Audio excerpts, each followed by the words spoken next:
advertising. Friday edition. All right. Content creators corner. The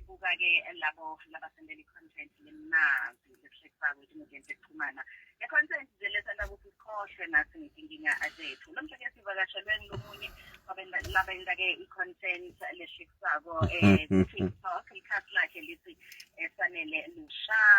all the way from the kingdom of Eswatini. All the way from the kingdom of Eswatini.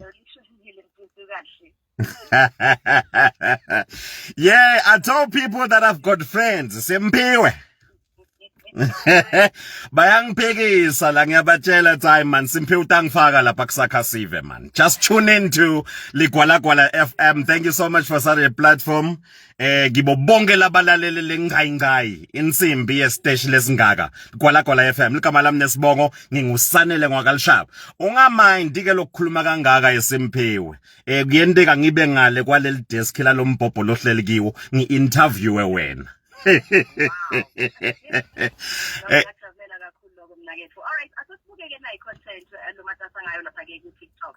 Yini mhlawumbe leyanika le idea lobevele umuntu losanzwa amahlathi. Yini leyakhuthaza ukuthi wena nayi ke i-content lapha ezinkundleni zokuxhumana. Ngibonga kakhulu umbuto wakho tsatewethu kahle nje iprofession lengiyo ngingala ekukhangiseni kakhulu bathi advertising ngelwimi langale engilandi iadvertising yami ke ngulele formal uma ke kudlala nje iadvert let's hit radio leliphimbo njengoba uliva lishaya kangaka lisuke liphimo liphuma kiyo lendvodza lekhulumako kephana ke info lebe yendekile esikhatsini lesinengi Simphiwe ngiloko ukuthi ngizamile ukuthi introducer formally ngithi people of God my name is Sanele Lushaba. If you need a perfect voice over for your advert, please do trust my work.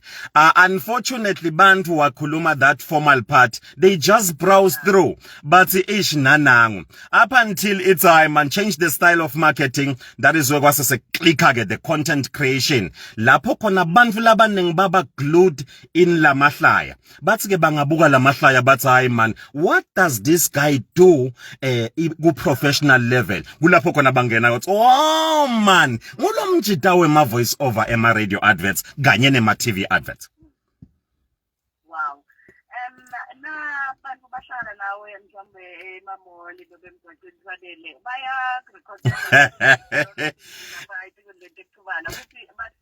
Yeah, Simphiwe kilo hlelo lakho nje lengingakusho nje lihlelo lebalaleli ngikuthi nje phela sengaphothula ngeligama lekubuthekwa lami ngeligama libuye tule Melika le kwathiwa nje wena kusukela lamhlo ngikwedini na uthi yolgooglisha leligama uthi kwedini yini awufuni ke kwati lokho uvela ucime lo Google masishane bese ke sothi ke hayi man asale ngichubeka nalo lengingakusho nje kafishane tsatewethu ngiloko ukuthi ithi nakavela lapha Sanele Lushaba njengoba asadume ngalonye ligama kuthi nayi man lekwedini lokusho ukuthi bantu bayawulandzelela kakhulu kade umsebenzi phindze ke babe nekuhlala nawe kafishane basho lokho ukuthi uyathi siyawubona lo munye umsebenzi lojule kakhulu kiwo wema adverts sicela umane usinike ama contacts akho sitakuthintsana noma kanjani.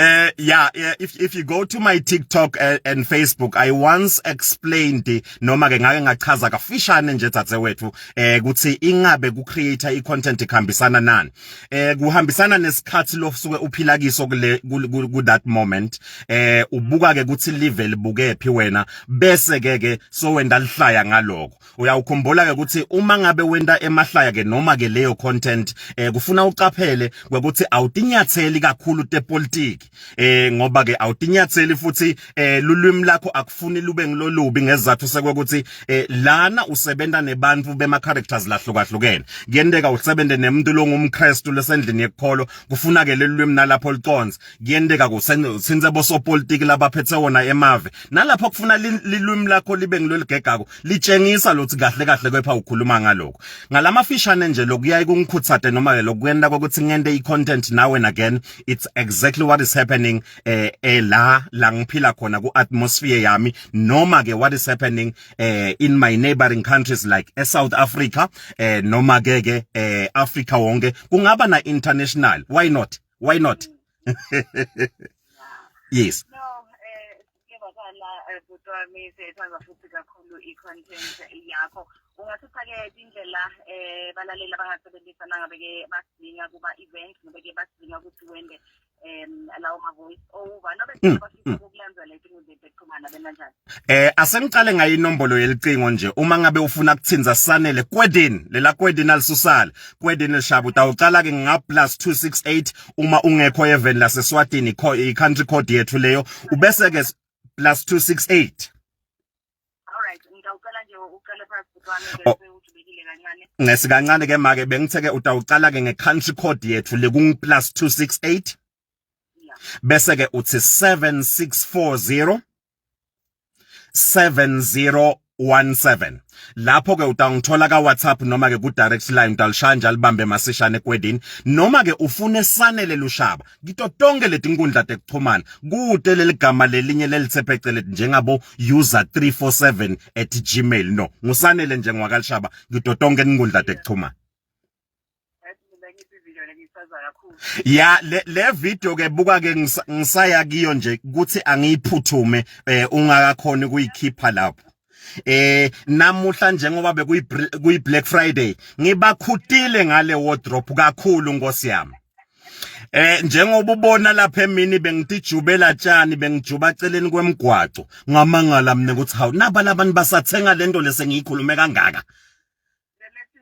Balanza Michael Jackson bamlethe ekhaya.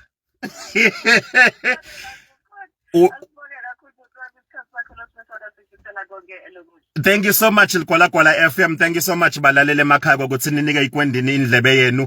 Ikhona i-live ka Facebook i-recorded, nangabe ufuna ukuva ukuthi besikhuluma ngani ungavele wende kanjalo ungene khona. Thank you so much. Enjoy.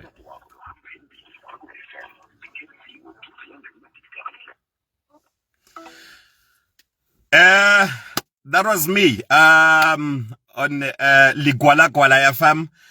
Thank you for those who logged in lagule live le. I'll make sure ukuthi I save it in a way ukuthi uma ngabe kukhona longakayiva le interview amane akhona lokuthi akakhona kulalela. But then that was my first shot, my first invite go radio as the man of this match. Yokwedini ligama nesibongo ngingusanele ngwakalishaba. Do call me, do invite me. I do a lot of things, man.